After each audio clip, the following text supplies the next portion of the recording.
Hello friends, ஆட்டுக்கால் soup எப்படி செய்கிறதுன்னு பார்க்கலாம் வாங்க. இது உடம்புக்கு ரொம்ப நல்லது, எலும்புகளுக்கெல்லாம் ரொம்ப நல்லது. எலும்பில் உள்ள அந்த எண்ணெய் சத்து இருக்குல்ல, அதுக்கு இந்த எலும்பில் உள்ள சத்து ரொம்ப முக்கியமான பங்கு வகிக்கிறது. அதனால் இதை வாரத்தில் ஒரு தவணையாவது செஞ்சு சாப்பிடுங்க. ஆட்டுக்கால் சூப், பாயா அப்படின்னு எது எப்படி வேணாலும் சொல்லலாம். இது சும்மா அப்படியேவும் குடிக்கலாம், சாதத்தில் ஊற்றியும் சாப்பிட்லாம். வாங்க எப்படி செய்கிறதுன்னு பார்ப்போம். பார்க்குறதுக்கு முன்னாடி நம்ம சேனலை சப்ஸ்கிரைப் பண்ணிடுங்க, மறக்காமல் பெல் பட்டன் அமைக்கிடுங்க. பிடிச்சிருந்தா ஒரு லைக் போட்டுருங்க. வாங்க பார்க்கலாம். ஆட்டுக்கால் வாங்கி நல்லா க்ளீன் பண்ணி எடுத்துக்குவோம்.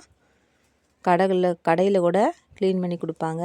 இந்த மாதிரி க்ளீன் பண்ணி சின்ன சின்னதாக வெட்டி எடுத்துக்குவோம். இதை குக்கரில் கொஞ்சம் சுடு தண்ணி வச்சுட்டு இதை போட்டு ஒரு 4 விசில் வேக வச்சுக்குவோம். நைட்டுக்கு கூட 2 விசில் வச்சு அப்படியே மூடி வச்சிட்டிங்கன்னா நல்லா வெந்து ஊறிடும். காலையில் 2 விசில் வச்சா சீக்கிரமாக வெந்துடும். பார்த்திங்களா, வெந்து தனித்தனியாக கலண்டு வந்துருச்சு. சாஃப்டாக வேகணும், அப்போ தான் நல்லா டேஸ்ட்டாக இருக்கும். இதில் சீரகத்தூள், சோம்புத்தூள், கொஞ்சம் மல்லித்தூள், மஞ்சத்தூள் எல்லாம் கலந்து வச்சுருக்கோம். எல்லாம் 2 ஸ்பூன் எடுத்துக்குவோம். மஞ்சத்தூள் மட்டும் கொஞ்சம் கம்மியாக எடுத்துக்கோங்க. எல்லாத்தையும் இதில் போட்டு நல்லா கலந்துக்குவோம். கொஞ்சம் ஒரு 10 சின்ன வெங்காயமும் 2 தக்காளியும் 1-2 நச்சு வச்சுருக்கோம். அதையும் இதோட போட்டு நல்லா வேக விடுவோம். இப்போ குக்கரை மூடி இன்னும் 2 விசில் வச்சுக்குவோம். அந்த வெங்காயம், தக்காளி, பொடி எல்லாம் ஒன்றா சேர்ந்து இந்த காலும் இன்னும் நல்லா சாஃப்டாக வெந்து வரும்.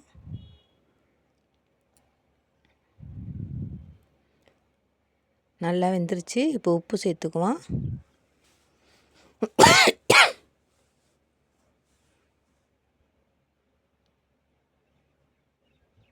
பார்த்தீங்களா, சூப்பராக வெந்துருச்சு கால். இதில் மல்லித்தலையை போட்டு இறக்கணும்னா ஆட்டுக்கால் சூப் ரெடி.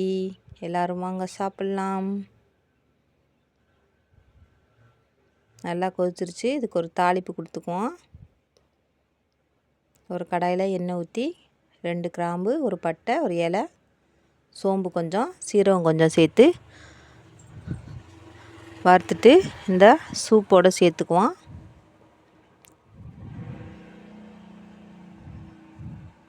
இது காரம்லாம் இருக்காது. காரம் வேணுன்னா நீங்கள் பச்சை மிளகா சேர்த்துக்கோங்க, காஞ்ச மிளகா சேர்த்துக்கலாம், இடிச்சிட்டு போட்டுக்கலாம். இது காரம் இல்லாமல் செஞ்சுருக்கோம். கருவேப்பிலை கொஞ்சம் போட்டு தாளிச்சிட்டு இந்த சூப்பில் இந்த தாளிப்பை சேர்த்துக்குவோம். சேர்த்தோம்னா ஆட்டுக்கால் சூப்பு ரெடி ஆயிடுச்சு.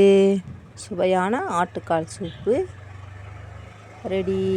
சாதத்தில் ஊற்றி சாப்பிட்டோம்னா சூப்பராக இருக்கும். இந்த எலும்பு மென்று சாப்பிட்றதுக்கு நல்லா டேஸ்ட்டாக இருக்கும். இந்த சதையை சாப்பிட்டுட்டு இந்த எலும்பையும் மென்று சாப்பிட்லாம், நல்லா டேஸ்ட்டாக இருக்கும்.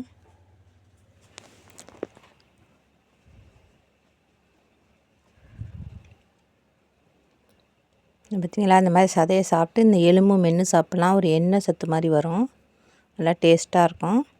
Okay, bye friends.